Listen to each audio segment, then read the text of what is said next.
Bonjour à tous, bienvenue sur cet huitième épisode du Backpacker. Je suis ravi aujourd'hui parce que j'ai deux invités qui se connaissent déjà. Juste pour vous dire, il vient de faire un petit bisou sur le front à son Ah non, invité je croyais juste pas. avant. Fallait pas dire ça. Ah, il fallait pas dire. Non, je suis super content de vous retrouver. Aujourd'hui, on va parler de marketing digital après avoir parlé de sujets un peu plus techniques, MVP to scale ou comment utiliser le business 3.0 pour avoir des leads. Aujourd'hui, on va parler de marketing digital, le levier pour capter vos talents ou pour faire du business. Pour ça, aujourd'hui, j'ai deux invités d'exception. Je vous présente dans un premier temps Harold. Salut Harold. Salut, ça va? Comment vas-tu? Bah écoute, je suis super content d'être Ok. avec vous deux. Ok, C'est cool. je crois que vous êtes croisés la semaine dernière. Est-ce que tu peux nous en parler ou c'est secret? Ah non, pas du tout. On a tourné une émission qui s'appelle Charabia, donc j'expliquerai, mais dans le cadre de notre média qui s'appelle Comédia. Et Charabia, c'est une émission dans le but de parler d'entrepreneuriat, mais pour que tout le monde puisse comprendre un peu les thématiques de l'entrepreneuriat. Et Andrea faisait partie des chroniqueurs. C'était cool. D'où le petit bisou sur le front qui n'était pas C'est vraiment un vrai ça bisou crée sur le des front, liens. voilà. Voilà. Ok, est-ce que tu peux nous dire un petit peu qui tu es et Ouais. ce que tu fais aujourd'hui avec Comédia? Ok, et ben écoute, donc je suis le CEO et fondateur de l'agence de création de contenu Com. Le média Comédia est arrivé un peu par la suite. Donc Com, on fait de la création de contenu à 360. Donc on accompagne nos clients pour rayonner, donc au sens un peu large du terme, c'est-à-dire créer des contenus photos, vidéos, du marketing d'influence, etc. J'ai monté la boîte il y a 3 ans. On est un peu plus de 40. On Wow, marche pas bravo. mal. Merci beaucoup, c'est gentil. Et on a lancé un média il y a 1 an qui s'appelle Comédia, dans le but de donner de l'information entrepreneuriale avec des formats qui sont assez what the fuck et qui plaisent à certains. Et voilà, pour faire assez simple. Ok, bah trop cool. Donc aujourd'hui, je suis content de t'avoir parce que je pense qu'on va forcément parler un peu de brand, de réseaux sociaux, de comment faire rayonner sa marque. Et du coup, je pense que beaucoup de boîtes te contactent à ce sujet. Trop cool. Et puis, deuxième invité. Alors attention, on a un des plus gros influenceurs LinkedIn ici présent, vrai. 82 000 abonnés. C'est vrai. Salut Andrea, comment tu vas? Ça va super et toi? Ouais, nickel. Merci pour l'invitation. Ok, bah écoute, qu'est-ce que tu fais depuis ta sortie de l'EDEC en 2012-2013? Ouais. Alors 2012, j'ai un parcours un peu atypique en fait. Donc à la fin de mes études, effectivement à l'EDEC, je me suis lancé en digital et j'ai fait du consulting en tant que freelance. Donc en réalité, j'avais commencé à côté de mes études. Donc de 2010 à 2015, j'étais freelance. En 2015, j'ai pris mes premiers bureaux. On a fait 150 000 euros de chiffre d'affaires. Ok, Et aujourd'hui, du coup, donc depuis ce jour-là, on a fait beaucoup de croissance. Et aujourd'hui, donc Eskimos, c'est donc une présence dans 4 pays, 150 collaborateurs et l'ambition de devenir le leader de l'acquisition en ligne euh, dans le digital. Il faut savoir que plus de 90% des budgets publicitaires partent chez les GAFAM. Donc nous, on veut vraiment être le cabinet de conseil qui se positionne entre les annonceurs, les entreprises et les GAFAM. Parce qu'il y a des milliards qui sont investis et il va falloir des experts pour accompagner ces entreprises à bien investir, étant donné que quand on investit sur les GAFAM, en fait, on fait face à des algorithmes et ces algorithmes, il faut bien les comprendre pour faire le maximum de reach, avoir le coût par clic le plus faible et faire le plus de conversions possible. ok. Et ben Voilà. écoute, du coup, super intéressant. Merci pour ta présence aujourd'hui. Alors aujourd'hui, on va essayer d'aborder pas mal de sujets. Alors pour nos auditeurs les plus fidèles, c'est une redite. Pour ceux qui nous rejoignent, on a créé le Backpacker dans le but de promouvoir l'entrepreneuriat, on va dire au sens large, soit pour aider des fondateurs. On sait qu'il y a plein de créateurs d'entreprises qui sont parmi l'audience, mais aussi à tous nos product people ou tech qui souhaitent pouvoir monter leur boîte. Aujourd'hui, sur la partie marketing, je pense qu'on se pose plein de questions. Là, tu as parlé d'algo. Alors moi, c'est pareil, c'est un truc, l'algo, c'est pas mon cœur de métier, mais je me pose des questions tout le temps. Encore tout à l'heure, pour promouvoir l'événement, je me suis dit, tiens, on m'a dit que maintenant, le lien Twitch, il fallait plus le mettre dans les commentaires, mais au-dessus, etc. On va parler de plein de choses. On va parler de stratégie d'acquisition, on va parler de CRM, on va essayer de parler de bonne utilisation des réseaux sociaux et les algos. On va parler de SEO. Moi, je te connaissais sur la partie SEO, mais Ouais, tu viens de bien sûr. dire effectivement que tu ne faisais pas que ça, mais plus largement l'acquisition. Tout ce qui est contenu, vidéo, blog, newsletter, etc. Tout ce qui peut promouvoir une brand. Ce qui est génial d'ailleurs, c'est que je suis content qu'on soit tous les deux là avec Harold parce qu'en général, aujourd'hui, le SEO ne fonctionne plus tout seul. Il fonctionne avec un bon branding, avec de la création de contenu, de vidéos, du podcast. Et donc, je pense que c'est une bonne réunion, on va dire, de nous mettre à côté parce que branding et SEO fonctionnent ensemble aujourd'hui. Ok, ouais. Et d'ailleurs, j'ai une question. Tiens, on va aussi parler des copywriters, des budgets et comment mesurer la performance. Petite question qui me vient là par rapport à ce que tu dis. Est-ce qu'aujourd'hui, une vidéo tu vois, qui va être sur YouTube ou autre, j'en sais rien, va te faire remonter dans les charts pour ton site internet. Grave. Alors, la vidéo, elle a plein d'avantages. Le premier, déjà, c'est que YouTube, c'est le deuxième moteur de recherche dans le monde après Google. Faut pas l'oublier. Et donc, comme Google a racheté YouTube, on voit sur certaines requêtes aujourd'hui les vidéos de YouTube ressortir sur Google. Donc, il y a un gros intérêt de faire de la vidéo pour cette partie SEO. Et le deuxième aspect qui est l'un des plus importants, c'est que quand tu fais de la vidéo et que ta vidéo, tu la positionnes par exemple sur ta landing page, donc sur ta page de destination, en fait, tu vas augmenter le temps de visite sur la page de l'utilisateur parce que si l'article, par exemple, il prend 5 minutes à lire et que tu rajoutes une vidéo qui prend 5 minutes aussi à regarder et à écouter, tu vas augmenter peut-être de 5 minutes à 10 minutes le temps de passage sur la page.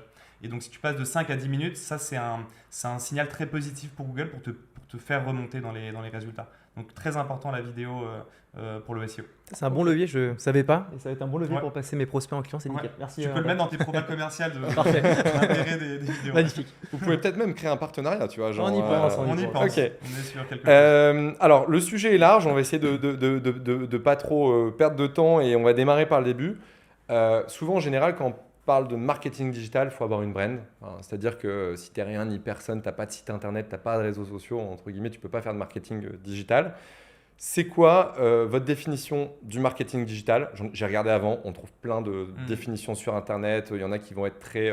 il y en a qui disent que le marketing publicitaire comme avant, en physique, c'est un peu mort. Et vu qu'il y a une tendance de fond qui est qu'on a en 4 ans fait x 100% sur le nombre de gens qui voient des annonces ou de la publicité en ligne. C'est quoi ta définition du marketing digital? Alors même si aujourd'hui vous n'êtes pas des experts là-dedans, vous avez un point de vue à donner.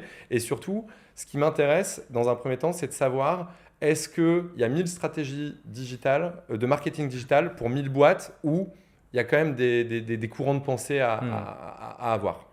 Je pense que pour définir de manière assez simple, et c'est un bon exercice qu'effectivement, je pense que tu peux le définir par 1000 moyens, moi je dirais que c'est comment est-ce que la communication suffit pour te vendre seul, sans même avoir d'autres choses que le marketing.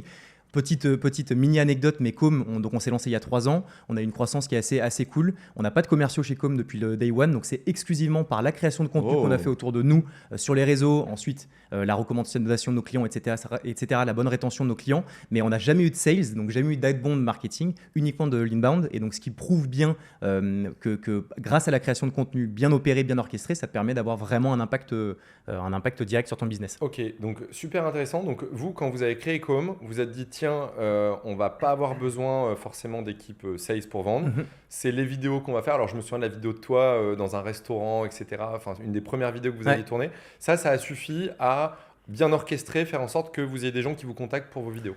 Ça a été vraiment le démarrage. En fait, on était parti du concept de se dire, on vend à nos clients le fait de créer des contenus qui vont avoir un impact ROI, donc en termes de business, avoir un impact direct sur son business. Donc, on s'est dit quoi de mieux que de le faire pour nous et de montrer que ça marche. Donc, on a lancé une première vidéo qu'on a faite qui a super bien marché sur les réseaux et notamment sur LinkedIn. Peut-être qu'on y viendra à terme parce que c'est une plateforme qui est intéressante.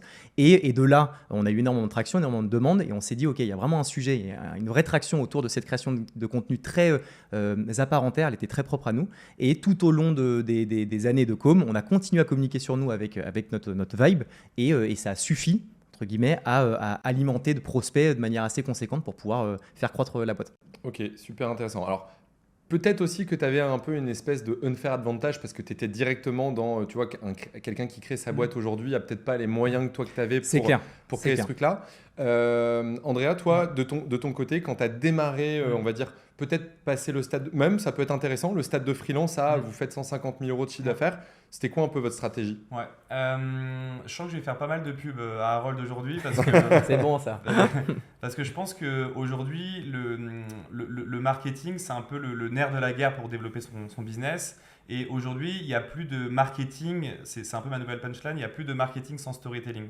On ne peut plus faire de publicité sans avoir raconté une histoire avant parce qu'en fait, les gens, ils n'achètent plus un produit ou un service, mais ils adhèrent à des valeurs, à des marques, à une culture. Ils veulent savoir qui y a derrière l'entreprise. Ils veulent savoir quelles sont les valeurs humaines derrière l'entreprise. Et donc aujourd'hui, il n'y a plus de marketing sans branding. Et moi, j'ai un peu la même histoire que Harold chez Eskimos. En fait, on a créé du contenu, on a investi en SEO, on s'est positionné premier sur des mots-clés tels que agence de référencement naturel. Donc pareil, on voulait être les coordonnées bien chaussées. Mais pour sortir du monde un peu agence B2B, aujourd'hui, même une marque en B2C pour moi, elle ne peut plus marcher sans avoir raconté une histoire en amont. Et d'ailleurs, on voit de plus en plus des marques qui explosent pendant 6 mois parce qu'elles font beaucoup de Facebook Ads. Le problème, c'est que vu qu'elles n'ont pas inscrit leur valeur initialement en amont, vu qu'elles n'ont pas d'abord raconté une histoire, en fait, ça fait un peu des coups comme ça. Un peu, ça fait, en fait, les marques font des flops assez rapidement parce que pour qu'une marque dure dans le temps, il faut qu'elle raconte une histoire, qu'elle fasse du branding. C'est pour ça que je dis que je vais faire beaucoup de pubs à Comedia et à Harold aujourd'hui, parce qu'aujourd'hui, une stratégie marketing démarre par du branding. Et je vais même aller encore beaucoup plus loin. Les entreprises de demain, les plus grosses success stories entrepreneuriales seront créées par des créateurs de contenu, par des gens qui vont mouiller le t-shirt, qui vont se mettre en avant. Et on le voit bien aux États-Unis, par exemple, dans le service, avec par exemple Neil Patel ou Gary Vee ou plein d'entrepreneurs comme ça. Pour moi, les success stories de demain dans l'entrepreneuriat, ça va être réalisé par des créateurs de contenu. Ok. Alors, je vais directement aller, c'est aussi la beauté de ce format-là, hein, sur la partie création de contenu, / je dirais même copywriter. Hein. On voit de plus en plus de personnes qui écrivent des posts pour des CEO, etc. C'est vrai que c'est un contenu au final qui est engageant. C'est pas toujours facile. On entend souvent des gens qui disent « Ah, putain, je me fais chambrer par mes potes, etc. Ouais. » Est-ce que vous publiez en vos noms propres? Alors, donc je répète, 82 000 abonnés, 32 000, c'est ça, abonnés aujourd'hui 32 LinkedIn? 700, ouais, 32 000, c'est ça, à peu près. Ok, donc 32, là on parle de la plateforme LinkedIn. Ouais. Est-ce que vous publiez de manière régulière du contenu? Ouais, écoute, toi, André, tu prendras la mano, mais je poste à peu près une fois par jour. Ok. Beaucoup de contenus qui ne sont pas forcément que du copywriting, donc que de l'écrit, beaucoup de photos, beaucoup de vidéos, on met beaucoup en avant les gens qui travaillent chez Com, on met beaucoup en avant nos clients. Nous, forcément, ce qu'on crée, c'est principalement de la vidéo, donc il y a pas mal de choses à montrer. Et du copywriting seul, donc que du texte aussi, un peu moins, parce que j'ai moins de matière, moins de valeur à ça, mais j'essaie de poster au moins une fois par jour. Ouais. Ok, et qu'est-ce que ça t'apporte? Parce que là, du coup, ce que disait Andrea, c'est effectivement, je pense qu'aujourd'hui, il y a de plus en plus besoin de raconter une histoire et savoir qui sont les gens derrière l'entreprise. C'est clair que moi, j'ai connu Com en te suivant. Toi, ça t'apporte quoi directement? Enfin, de manière directe ou indirecte d'ailleurs, de poster tous les jours? Bah écoute, c'est un travail qui se fait un peu sur le long terme, mais c'est travailler son image de marque, la notoriété de son entreprise qui fait que quand un jour, et ça c'est assez ouf, plein de fois on m'a dit, je sais pas comment j'ai entendu parler de vous, mais j'ai l'impression de vous connaître depuis toujours. Et en fait, c'est juste que tu t'inscris un peu dans l'inconscient collectif du fait de tes posts réguliers, fréquents, avec des visages, tu humanises vachement ta boîte, ce qui fait que petit à petit, tu rentres dans l'inconscient collectif. Si tes valeurs sont bonnes, c'est un truc que tu peux faire de manière pérenne et le faire vraiment sur du long terme, parce que si tu le fakes, avoir une belle culture, etc., au bout d'un temps, ça se voit. Et donc ça, le fait de poster régulièrement, je rentre dans la tête des gens et à terme, au moment où eux ou leur grand-père ou leurs cousins ont besoin de contenu, ils pensent à Com de manière un peu instantanée. Et ça permet en fait de fédérer et de créer une espèce des ambassadeurs en fait de marque. Et c'est eux en fait mes commerciaux. C'est ça qui est assez fou, c'est que si c'est pas mes clients finaux, c'est les commerciaux qui vont me permettre d'aller chercher mes clients. Et ça, on s'en rend vraiment compte un peu au quotidien. Donc voilà. Ok. Je voudrais rajouter pourquoi le personal branding est super important et intéressant quand on développe sa boîte. C'est qu'une boîte comme Comedia avec Harold ou moi, par exemple, en fait, grâce au branding, ça nous permet de faire des leads, d'avoir des prospects, d'avoir des clients sans dépenser de budget marketing. Donc, quand on développe sa boîte, c'est quand même plus facile de partir sur une bonne stratégie de branding, de marketing digital et de personal branding plutôt que de recruter 10 sales, d'envoyer beaucoup de marketing, parce que ensuite ça peut poser des problèmes de rentabilité. Moi, c'est comme Harold, chez moi, on a très peu de sales par exemple. Et je pense qu'aujourd'hui, le rôle d'un CEO… Donc, pour rappel, aujourd'hui, vous êtes 150. Tu as combien de sales à peu près dans tes équipes? Aujourd'hui, au total, on doit avoir, je pense, entre 7 et 8 sales. Ok. Tu vois, ce qui est un ratio très faible. Ouais. Et on en a toujours eu très peu parce qu'en fait, nous, on est une société de conseil. Et d'ailleurs, nos sales ont été des consultants avant. Et on a toujours fait beaucoup d'inbound marketing, donc grâce au contenu, grâce au SEO. Mais comme je le disais au démarrage, pour le sujet personal branding, c'est pour moi inévitable aujourd'hui. Comme les gens adhèrent aux valeurs d'une entreprise, si on ne voit pas la personne qui est derrière l'entreprise, on a moins de chances d'y aller. Je pense qu'une entreprise où on voit qui est derrière et une entreprise où on ne voit pas, celui où on voit va avoir beaucoup plus de chances de convertir ses prospects, de faire du lead et de faire du business. Ok. Et alors du coup, je pense qu'il y a une question que beaucoup de gens se posent dans nos auditeurs. Est-ce qu'il vaut mieux démarrer, et là j'arrive sur ton terrain je pense, par un site internet, tu vois, un peu ça y est, j'ai mon site internet, je tape un mot-clé et on me voit, ou démarrer par une stratégie d'abord gratuite de personal branding où tu vas commencer un peu à prendre la parole sur des sujets qui vont être liés à ton business? Moi, je dirais que, je vais répondre peut-être à côté de la question, mais je dirais qu'il faut faire les deux. C'est une erreur de vouloir s'enfermer dans un canal. Aujourd'hui, une bonne stratégie marketing, une bonne stratégie d'acquisition, c'est une stratégie que moi, je vais appeler d'omniprésence. C'est-à-dire qu'il ne faut pas juste se focus que sur un levier, parce que par exemple, si tu fais que du SEO, tu es dépendant de Google. Et s'il y a une mise à jour que tu as mal vue, par exemple, et que tu te fais déréférencer, je prends toujours cet exemple-là, c'est un exemple qui me parle beaucoup, qui est l'exemple de Minute Buzz. Ils ont fait un choix à un moment donné de couper leur site internet, de tout couper et de se mettre que sur Facebook. Donc ils ont fait l'inverse de ce que je te disais, l'omniprésence. Et le problème, c'est que Facebook, 6 mois après, a diminué le reach des pages entreprises, mais divisé par 100, pour augmenter le fait que les entreprises dépensent plus sur Facebook. Donc le jour où il s'est passé ça, en fait, Minute Buzz est mort. Donc moi, je recommande aux entreprises d'utiliser plusieurs canaux d'acquisition, effectivement d'investir sur un site, mais de ne pas oublier derrière de faire de l'outbound, de continuer de faire du personal branding.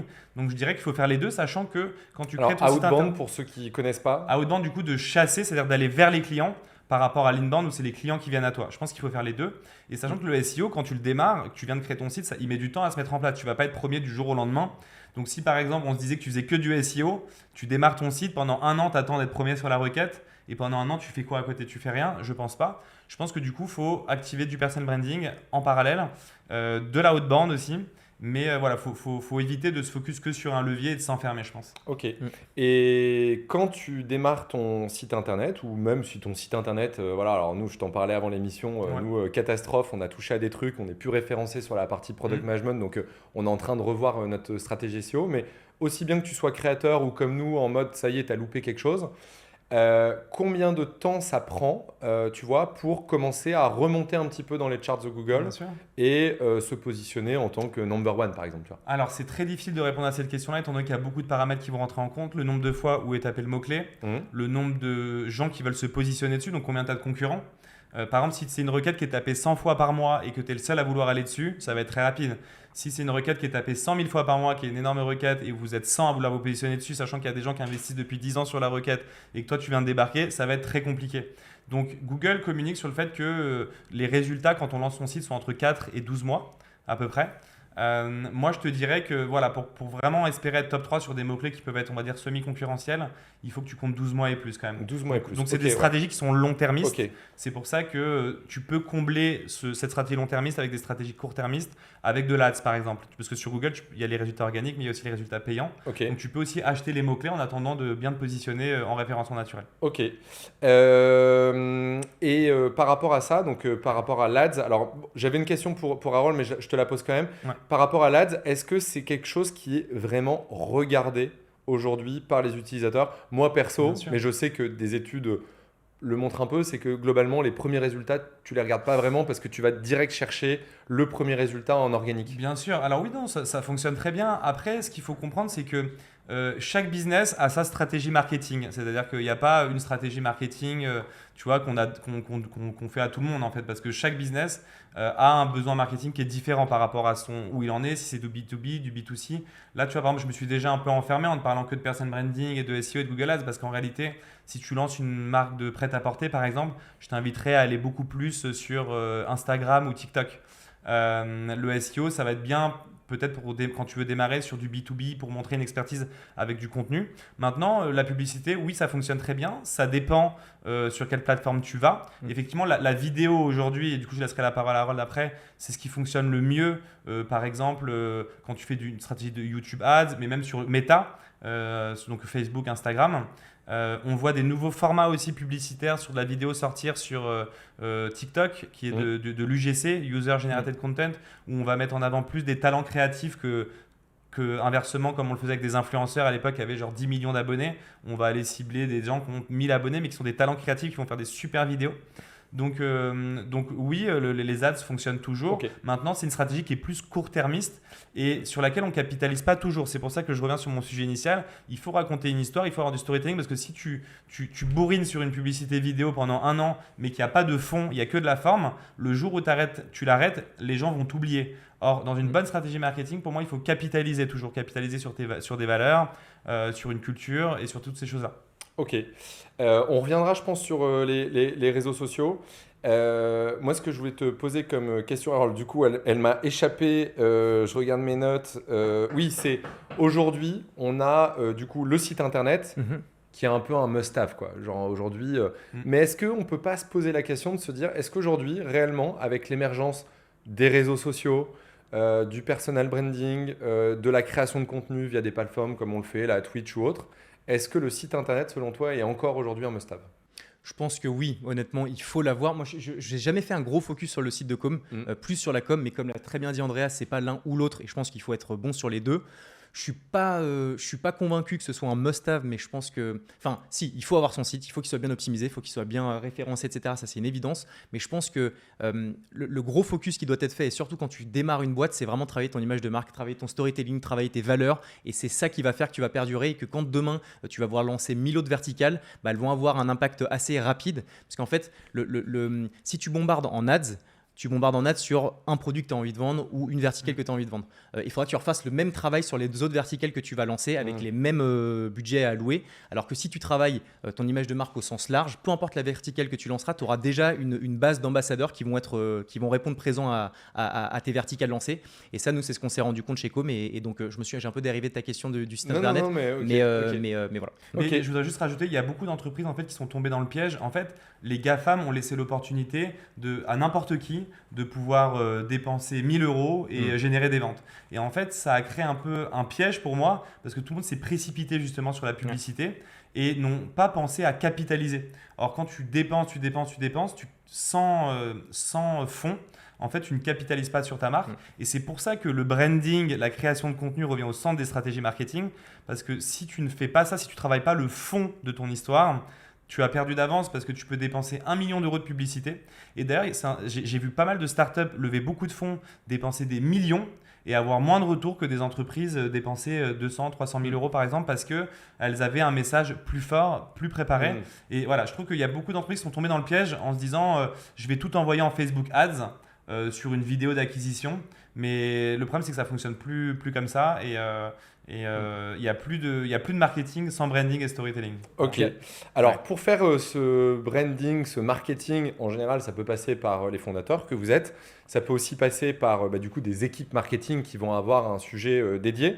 Je prends une question du coup, dans le chat de Alex Brice qui nous pose la question de combien de personnes au sein de vos équipes marketing et quel est le pôle marketing qui nécessite le plus de ressources?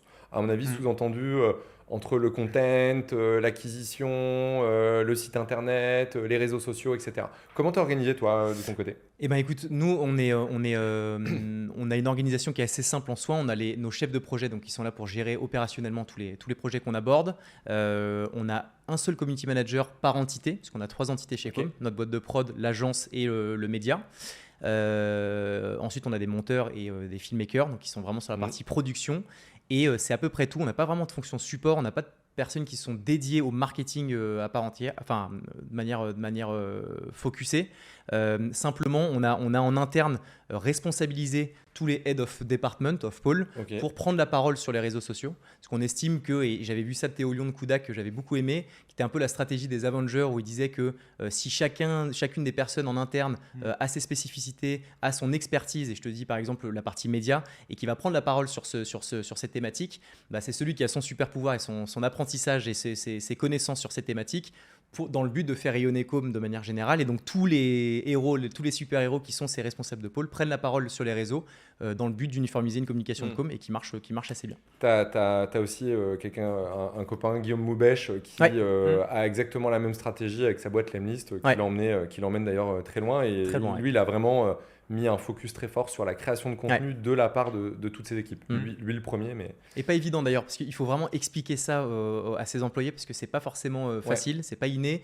Certains ne comprennent pas pourquoi le faire. Donc je pense qu'il y a un gros travail des fondateurs à expliquer le pourquoi du comment pour que la sauce prenne. Quoi. Moi, mes équipes market, quand je leur ai relayé l'histoire avec Guillaume, il prend une demi-journée par semaine, donc qui est quand même beaucoup dans la vie d'un founder, entre guillemets, pour faire du contenu avec ses équipes.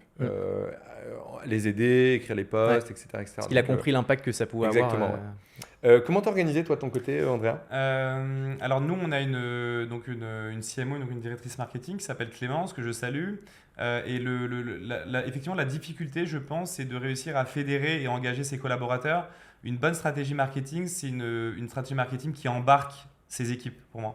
Et ça, c'est un marketing qui est nouveau, hein, parce qu'il y a 5-10 ans, on ne pensait pas le marketing comme ça. Mais on le voit bien avec l'avènement des réseaux sociaux, notamment LinkedIn, par exemple en B2B. La force par rapport au fait de faire des publications seules, par rapport au fait d'être à 50 pour publier, ça n'a juste rien à voir. Et donc, ce qui est difficile, c'est de fédérer, engager et effectivement de trouver les experts qui veulent prendre la parole, parce qu'il y a aussi ce sujet-là, mine de rien, c'est pas forcément inné de prendre la parole. C'est un concept encore une fois nouveau. C'est quelque chose qui peut être mal vu. Il y a pas longtemps, j'ai vu un entrepreneur qui avait une boîte d'ingénieurs. Il me disait, qui était full ingénieur, qui me disait, ça me gêne parce que je sais ce qu'ils vont dire. Ils vont me dire, je vais faire le pitre devant la caméra. Et c'est souvent le truc auquel on pense. Franchement, qu'on se dit, le CEO, ça y est, qu'il faut plus rien et qu'il fait le pitre sur les plateaux, on va dire. Mais en réalité, c'est une idée reçue de penser comme ça, parce que moi, je suis persuadé que c'est le rôle d'un CEO, justement, d'évangéliser son produit, son service, d'aller sur les plateaux, de faire connaître sa marque.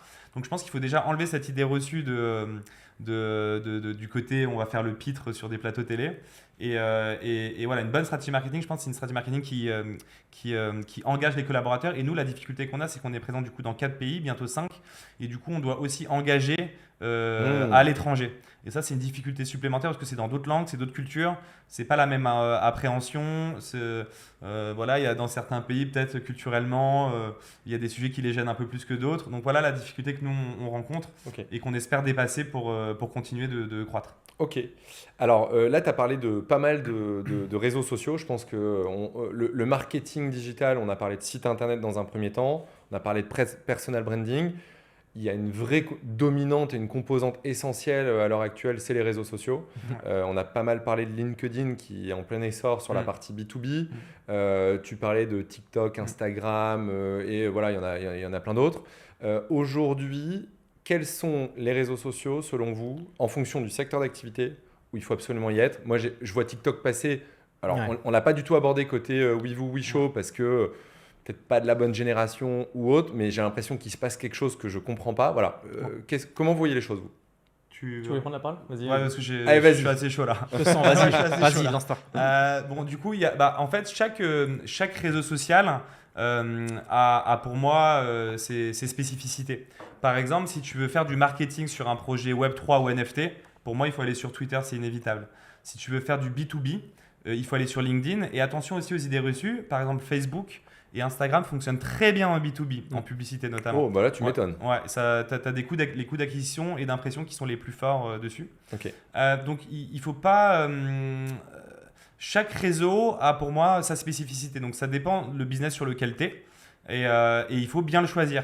Et donc, par exemple, si tu lances une marque de prêt-à-porter, je reprends ça, j'irai plus, par exemple, sur Instagram et TikTok ou Snapchat, par exemple, que sur le SEO, initialement, tu vois. Si je lançais un projet NFT ou Web3, j'irai sur Twitter. Donc, je pense qu'il faut d'abord savoir quelle est l'audience du réseau social pour ensuite l'attaquer. Et je dirais que l'avantage de LinkedIn, c'est que c'est un des seuls qui est vraiment catalogué B2B. Il a peu de concurrence et je dirais que du coup, en B2B, ça vaut le coup d'y aller parce que il est un peu unique par rapport aux autres qui, eux, se concurrencent un petit peu tous. Ok.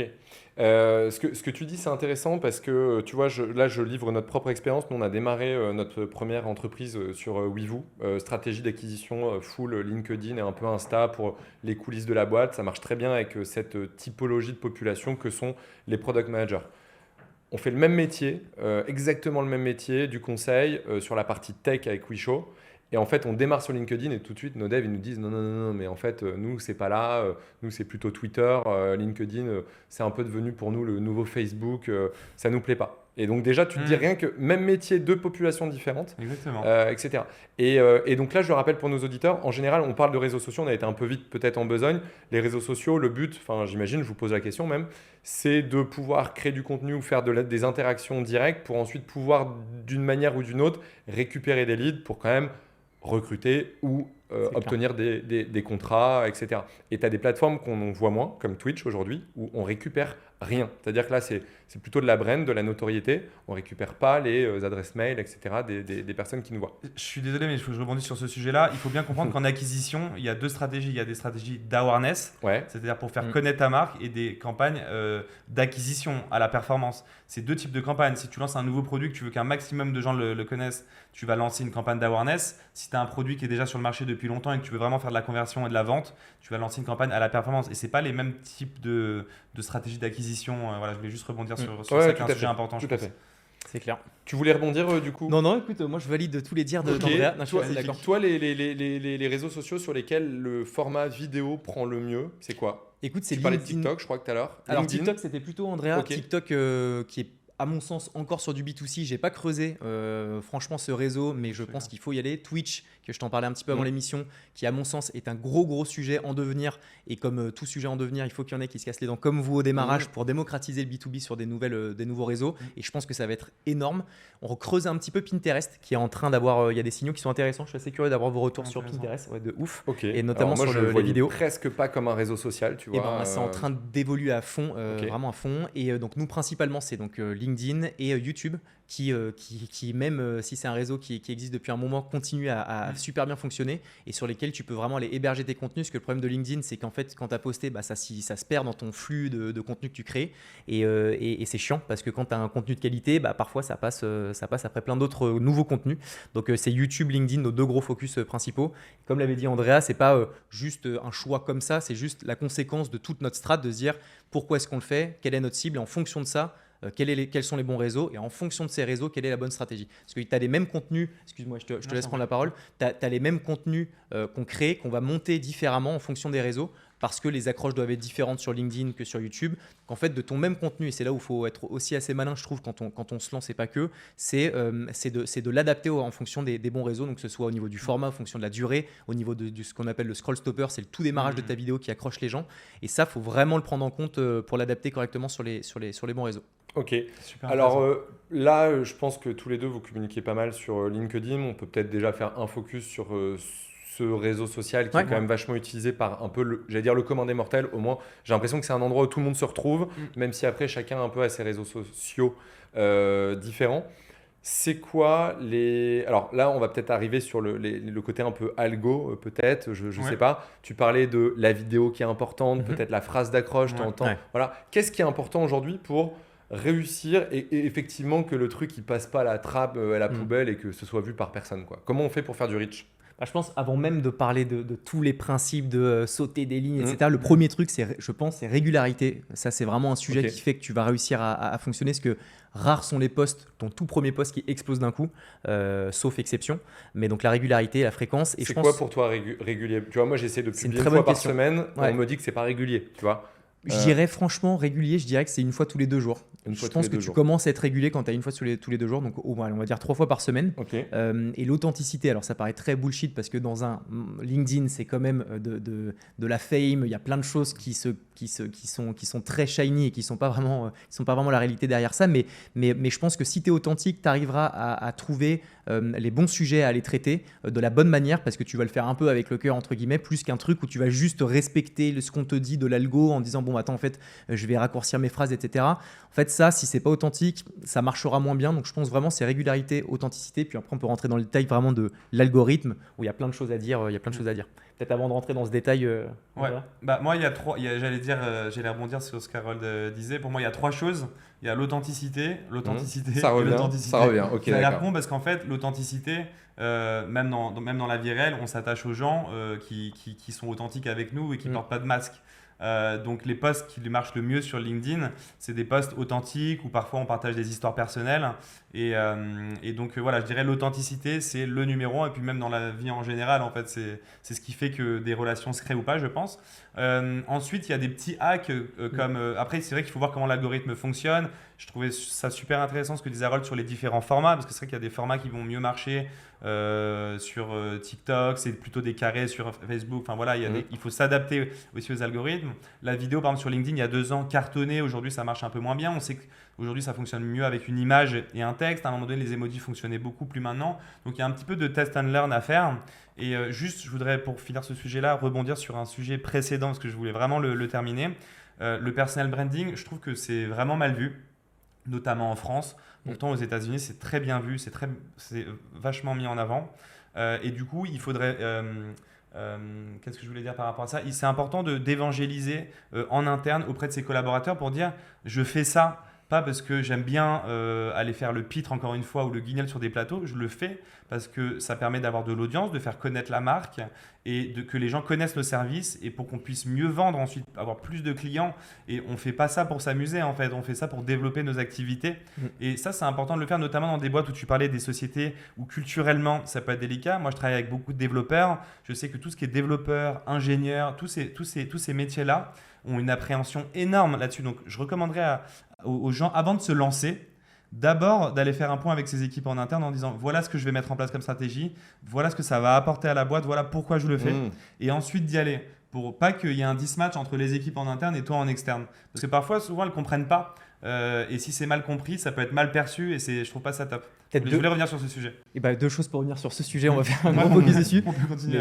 On parle, pour rester sur le côté un peu business, c'est vrai que le personal branding permet donc de générer de l'inbound marketing, des gens qui viennent à toi. Et en vrai, il n'y a rien de mieux qu'une personne qui toque à ta porte pour pouvoir lui vendre quelque chose plutôt que l'inverse. Donc ça, c'est vraiment quelque chose qu'il faut intégrer et comprendre. Nous, notre taux de closing sur de l'inbound, il est démentiel par rapport à de l'outbound. Et le deuxième volet qu'on a un peu moins mentionné, mais c'est quand même la marque employeur, qui est quand même un gros sujet. On est dans un environnement, un secteur où c'est compliqué de garder ses talents, c'est compliqué d'en avoir de nouveaux.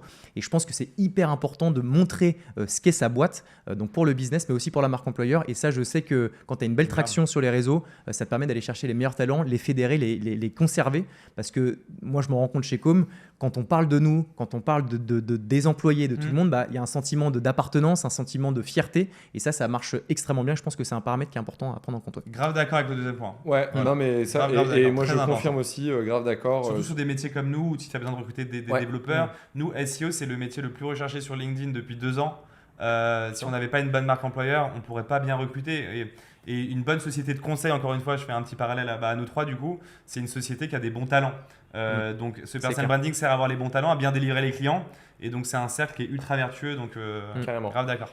Là, vous avez vachement parlé du coup d'authenticité. Je pense aussi bien d'un point de vue business que pour capter des talents. Le dernier backpack, donc on était avec Henri Delorgeville d'Avisio et Jonathan Angelov de Aircall. On parlait de business, comment capter le truc. Donc là, on n'en a pas trop parlé parce qu'on en a beaucoup parlé lors du dernier épisode, mais lui disait, en fait, ton personal branding, tes réseaux sociaux, ton site internet, ce que tu véhicules, va te permettre d'obtenir des leads, ce que lui n'appelait pas froid, parce qu'on parlait de call froid, entre guillemets. Bien sûr. Mais en fait, de pouvoir récupérer un peu des adresses mail ou quelqu'un qui est venu voir ta page LinkedIn. Moi, je sais que tous les gens qui viennent voir ma page LinkedIn, c'est potentiellement un lead un peu qualifié où ils se sont intéressés à nous, ils ont vu ce qu'on faisait, etc. Tu parles d'authenticité. Moi, je vais rebondir sur quelque chose où aujourd'hui, les CRM permettent tous de faire ce qu'on s'appelle du marketing automation. Tu as une base de données et puis tu vas envoyer un mail personnalisé, entre guillemets, à une base de 1000 clients. Déjà, est-ce que vous le faites ? Et est-ce que ça, c'est authentique et est-ce que ça marche ? Parce que j'ai l'impression qu'on l'a tellement vu que maintenant, dès qu'on reçoit des mails, voilà, il y a un radar qui nous dit « Oh, ça, c'est poubelle ». Je pense comme toute nouveauté, il y a un moment où quand des choses qui sont nouvelles et qui fonctionnent bien, tout le monde souhaite faire la même chose et au bout d'un moment, ça devient un peu useless, plus personne ne le souhaite. Tu vois, je pense à un outil que j'ai en tête qui permettait de personnaliser ton image et de faire un truc assez cool qui marchait. Ouais, je vois, avec la petite vidéo. Exactement, là, qui marchait extrêmement bien avant, qui marche un peu moins maintenant. En fait, tout évolue toujours et c'est simplement que tu as des CRM qui fonctionnent à un moment et qui fonctionnent un peu moins à d'autres. Et donc, du coup, il faut savoir s'adapter. Nous, perso, on n'a pas de CRM en interne qui permet d'automatiser les mails parce qu'on ne fait pas encore de prospection. Donc, je te laisse prendre la main, André. Je pense que tu auras plus de… Déjà, je pense qu'il y a plusieurs sujets dans ta question. Déjà, il y a le sujet des leads. C'est vrai qu'un lead froid, un lead tiède, un lead chaud, un lead très très chaud, ça n'a pas la même valeur. Et c'est pour ça que d'ailleurs, encore une fois, on pourrait parler de branding désert. Mais quand tu as un bon branding, que le prospect voit une vidéo de toi, qu'il est intéressé par le contenu, qui vient ensuite utiliser ton formulaire de contact et qui te demande un service, c'est un prospect qui est quand même relativement très très chaud par rapport à un prospect que tu aurais prospecté sur LinkedIn, qui serait pour moi un prospect plutôt qui accepterait de faire un call avec toi, mais qui n'est pas du tout dans la même démarche. Dans un cas, il a vu ton contenu. Et dans un cas, tu l'as juste prospecté. Et d'ailleurs, c'est pour ça que la création de contenu est super importante en B2B, parce que ça permet de mettre en avant ton expertise et que les gens te contactent après. Donc ça, c'est le premier point sur les leads. Ensuite, le CRM, effectivement, il est en lien avec la qualité des leads. C'est-à-dire que si dans ton CRM, tu as un lead très froid parce qu'il a téléchargé un livre sur le SEO CEO et que tu le recontactes que 2 ans plus tard pour lui parler de TikTok, tu vas avoir un problème de scénario qui ne va pas fonctionner. Donc un CRM, pour moi, ça peut fonctionner. Effectivement, tu peux avoir des scénarios personnalisés, mais il faut que ce soit bien configuré. Donc nous, on utilise des CRM, mais pour le coup, il faut encore une fois que ce soit bien configuré, que l'histoire qui est racontée derrière ait du sens. Parce que si tu prospectes quelqu'un sur LinkedIn, que tu chopes son email et qu'ensuite tu lui envoies un message froid sur un sujet qui n'a rien à voir ou qui est proche, pour moi, ça ne fonctionne pas. Donc, pour moi, CRM, OK, automatisation, OK, à partir du moment où le scénario il est sur mesure et il est adressé à un prospect quelque chose. Je vais te donner un exemple très simple. Un prospect qui a vu une vidéo sur toi, une vidéo où tu expliques comment faire des vidéos UGC, User Generated Content, par exemple, sur TikTok, tu expliques comment faire. Ensuite, il vient sur ton site, il te demande un service par rapport à la création de contenu UGC. Tu récupères son email et 2 jours après, ou un jour après, il y a un mail automatisé pour prendre un rendez-vous, par exemple, sur Calendly pour parler justement de comment on pourrait l'accompagner sur la création de contenu UGC. Tant que c'est cohérent, que le lead est chaud et qu'on est bon, là, on est bon. Mais souvent, parfois, les CRM, on essaie d'envoyer d'autres services, etc. Et là, ça me plaît un peu moins. Ok, top. Donc, pour rappel, on a un public du coup, qui est soit entrepreneur ou qui veut monter son entreprise. On a eu le retour d'une petite chronique, c'est sans transition, mais j'ai pas réussi à la caler celle-là. Okay. Donc du coup, aujourd'hui, vous avez été nombreux à suivre la rubrique Allomètre, qui vise à vous donner des tips sur comment vous pouvez créer votre entreprise. Moi, personnellement, aujourd'hui, pour diriger WeVoo, je suis mandataire social. J'ai une holding qui me permet en gros de faire pas mal de choses, qui m'ont permis de faire des apports de parts quand je les avais en perso, etc., qui aujourd'hui me permet de faire des investissements, etc. Donc aujourd'hui, le sujet de la rubrique Allomètre est sur la holding.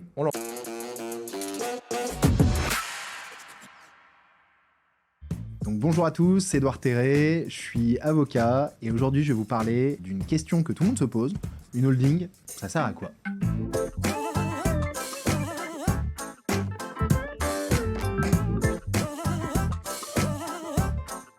Une holding, déjà, vous en avez tous entendu parler, et du coup, c'est un peu à la mode, parce que tous vos copains vous disent « Ah ouais, faut à tout prix que tu fasses une holding et tout, c'est top ». Déjà, il faut désacraliser ça. C'est de se dire, une holding, ça peut être utile, mais ça l'est pas toujours. Et surtout, il y a une question de stratégie, de timing dans la constitution de la holding.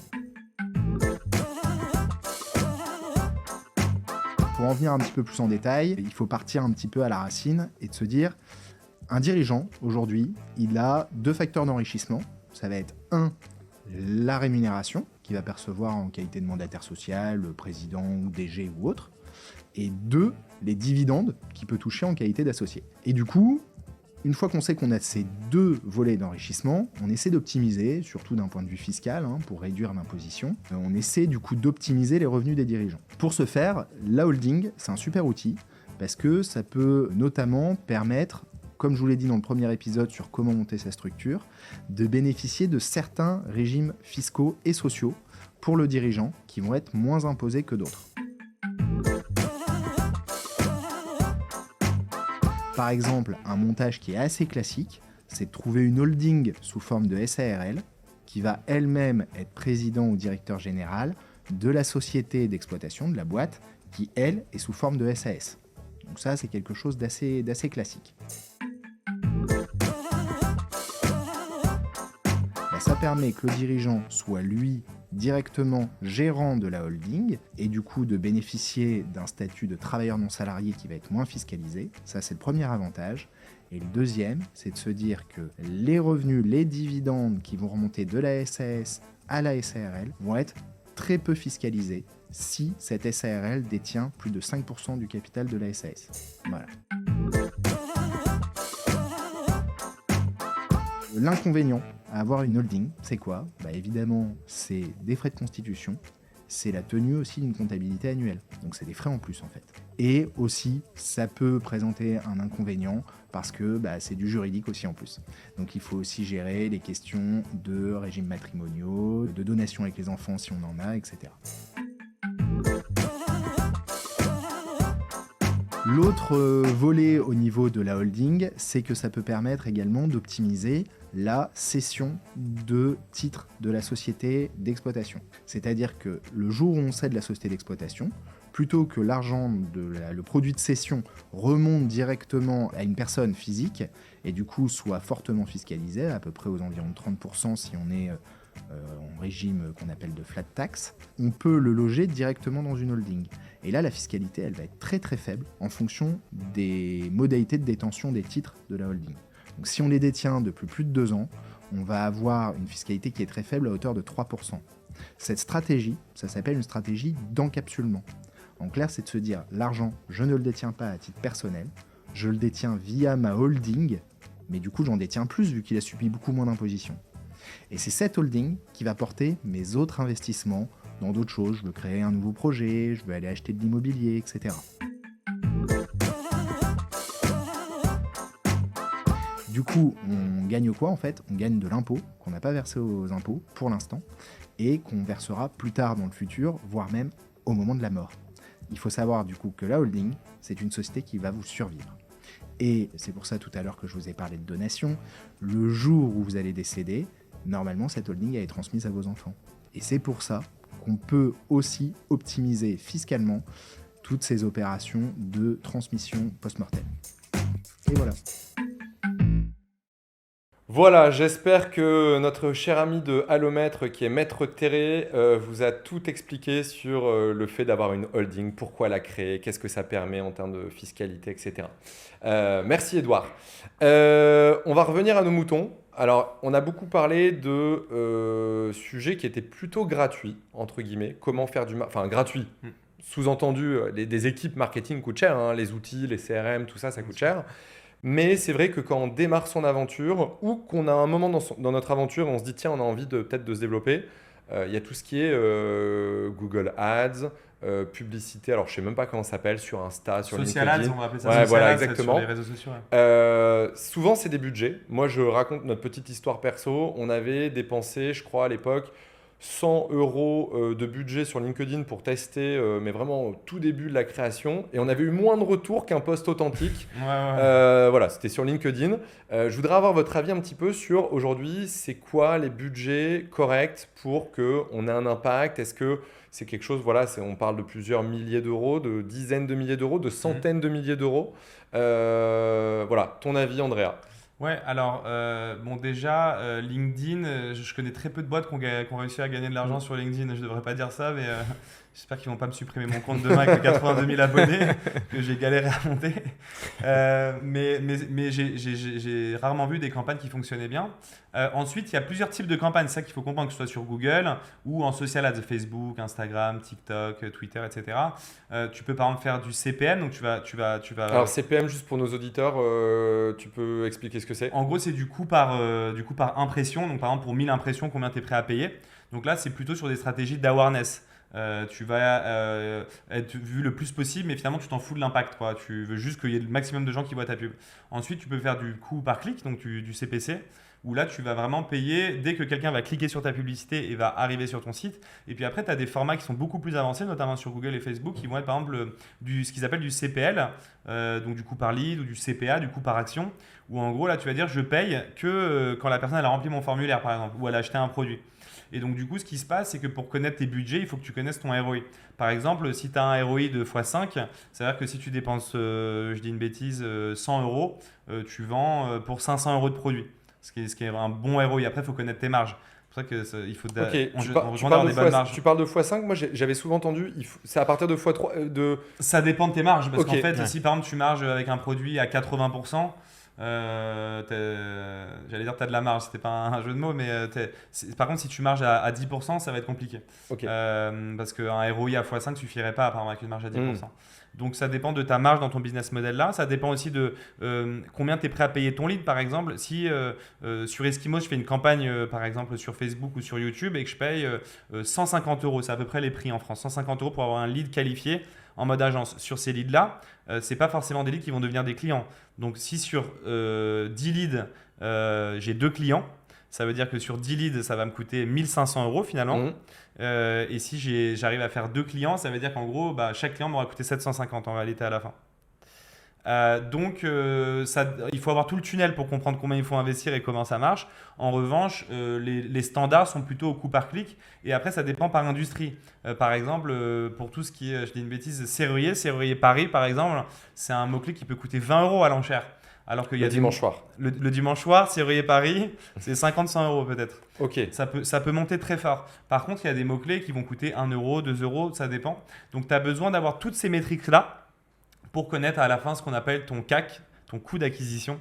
Et avec ton CAC et comment tu convertis, combien tu vends, tu peux faire une matrice après pour savoir est-ce que ça vaut le coup, est-ce que je suis rentable. Parce que tu peux aussi faire une campagne que d'awareness et t'en foutre. Et, Ouais, bien sûr. Voilà. Ça dépend de ta stratégie et de combien tu veux gagner. Enfin, voilà, il va me manquer de paramètres pour. Il n'y a pas de généralité à faire dans l'acquisition. Et là, toi, c'est ton métier. Hein, c'est comme ça que vous conseillez vos clients.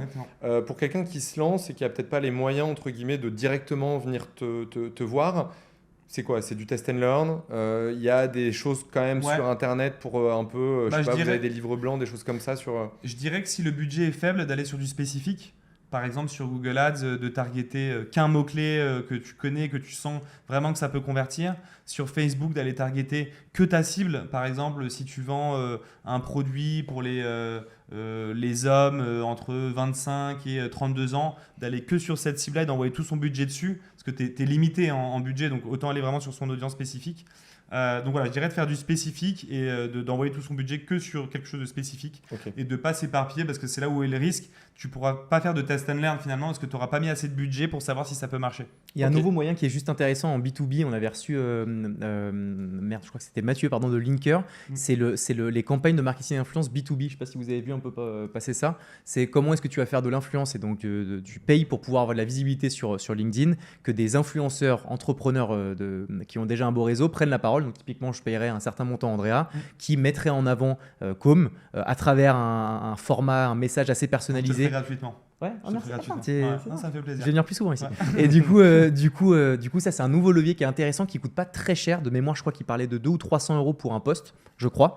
Donc ce qui est potentiellement accessible et qui permet tout de suite d'avoir une belle visibilité audience sur LinkedIn. Donc là, je fais une petite spécificité sur LinkedIn et je trouve que c'est un levier qui est un peu au démarrage et qu'il faut qu'on regarde d'assez près parce que je crois qu'il va y avoir des choses. D'autant plus que l'influence, on le voit bien sur les réseaux, notamment, je pense, Instagram, etc., où là, on voit les trucs décollés. Dès que tu commences à avoir 100 000 abonnés, tu peux déjà avoir des posts sponsorisés assez chers. Mais pour moi, l'influence, en fait, c'est pareil. Tout est une question de cible et d'audience. Par exemple, sur Instagram, ça ne sert à rien d'aller prendre un énorme influenceur si, quand tu regardes son audience, au final, il touche 10% de gens en Inde, 15% à Dubaï, j'en sais rien. Alors toi, quand tu vises le marché français.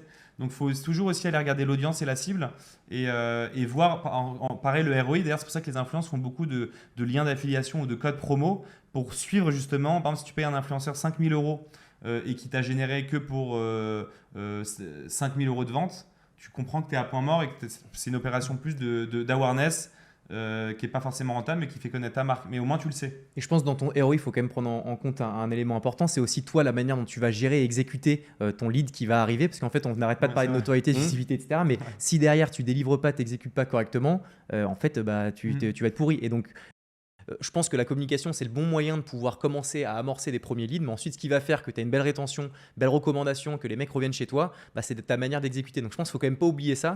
Parce que tu dépenses en marketing, que tu fais 100 leads et que tu recontactes mal les gens. Et ça marche mal. Mais ton ROI, pas très bien là. Mais donc ton ROI, il est moins sur tes dépenses plus que sur toi, ta manière d'avoir mal exécuté. Je pense qu'il faut bien l'intégrer. Et là, on a parlé un peu de social ads. Toi, tu as peut-être un modèle un peu particulier. On parlait de Charabia au début, mais j'imagine que c'est aussi des investissements que tu fais marketing relativement coûteux, importants. Enfin, je ne sais pas combien ça te coûte si tu peux communiquer là-dessus. Bien sûr. Pareil, comment toi, en tant que fondeur, tu te dis, tiens, on va investir X milliers d'euros sur un event. Qu'est-ce que ça va te rapporter? Comment tu le calcules? La chance qu'on a, c'est qu'on a les ressources en interne. Donc, l'investissement financier, c'est plutôt un investissement de temps. Donc, il est plus palpable, plus tangible. Et donc, je sais que quand je passe 3 jours sur une création de vidéo, après 3 ans, je sais que ça me rapporte approximativement tant de leads. Et donc, j'ai réussi à déterminer un peu les ROI de nos prises de parole. Pour les clients, je pense que de faire de la création de contenu vidéo à des prix accessibles, c'est largement envisageable. Tu as maintenant 36 000 manières de pouvoir faire des vidéos qui sont sympas, assez pro, pour pas très cher. entière. Ensuite, si tu passes par une agence, tout de suite, tu as pas mal de choses qui rentrent en jeu. C'est des process, c'est une qualité quand même assez dingue. C'est aussi l'audience que tu vas permettre de toucher au vu de ton audience à toi. Il y a plein de clients qui nous disent combien est-ce que je peux payer pour que vous me postiez sur vos LinkedIn, etc. Ça, c'est maintenant un nouveau paramètre et plus exclusivement la création de contenu à part entière. Mais une vidéo, ça commence, en tout cas chez Co, mais de manière un peu générale, à partir de 1 000 € et ça peut aller jusqu'à des centaines de millions d'euros. Donc, un peu comme sur la partie ads, en fait, tu as plein de paramètres à prendre en compte pour savoir quel serait le bon montant à investir. Mais il faut plutôt voir, si jamais tu as 10 000 € de budget, mieux vaut faire 10 vidéos à 1 000 € qu'une seule à 10 000. Alors après, ça dépend de pas mal de paramètres, si c'est de la notoriété, de la visibilité ou de l'acquisition, etc. Mais, et surtout de ventiler, de ne pas faire que de la vidéo, pas faire que de la photo, pas faire que du SEO. Encore une fois, c'est de diversifier un petit peu les prises de parole. Ok. Alors, je vais aller sur l'autre. Enfin, j'ai peut-être mal posé ma question. C'était, tu vois, je sais que tu as un truc qui s'appelle Trône. Sur le trône, pardon, excuse-moi. Non, t'inquiète. Tu as aussi, du coup, Charabia qui va sortir. Là, j'imagine, c'est toi qui investis. C'est un peu c'est du marketing pour donner une visibilité, etc. Comment tu décides de ces budgets-là? Alors là, on a des sponsors à l'année qu'on a engagés donc, sur le média. Donc il y a l'agence et il y a le média. On a pas mal d'audience. Donc on a des montants financiers qui tombent par mois. Donc c'est un abonnement qui me permet de savoir combien est-ce qu'on va avoir et combien ça nous coûte. Et ensuite, c'est un petit peu, franchement, au pifomètre. Vraiment, parfois on se dit, tu vois, sur le trône, donc c'est un format où les gens sont sur des chiottes et se livrent à nous. Et ça, on a investi, tu vois, typiquement sur ce set, je crois, 2 ou 3 000 €. Il n'y a pas de ROI direct. Par contre, c'est la bête image de marque. Les vidéos ont été super vues, enfin vachement vues. Donc, c'est un peu au pifomètre. En vrai de vrai, je ne suis pas un très très bon gestionnaire financier, honnêtement. Il y a des moments où je peux te dire, vas-y, let's go, dépenser 15 000. Le mois d'après, je dis, les gars, on serre les fesses et on ne fait plus rien. J'y vais un peu à la one again et j'aime bien. Et finalement, c'est ça qui marche aussi parce que c'est l'instinct, c'est l'authenticité.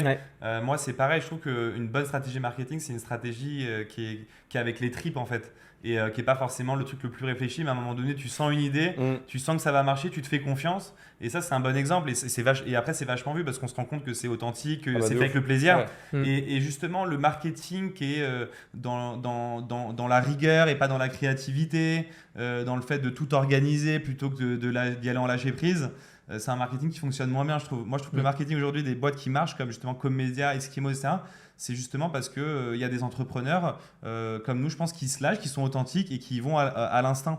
Et moi, je crois dans le marketing créatif et instinctif plutôt que dans le marketing de l'organisation et de la rigueur. Ouais, bien sûr. Et là, tu me permets de faire une dédicace du coup à mes équipes marketing notre directrice marketing, Jen, a créé l'After Produit que nos auditeurs connaissent probablement, qui est suivi par entre 1000 et 1500 personnes tous les mois où on a des guests qui viennent.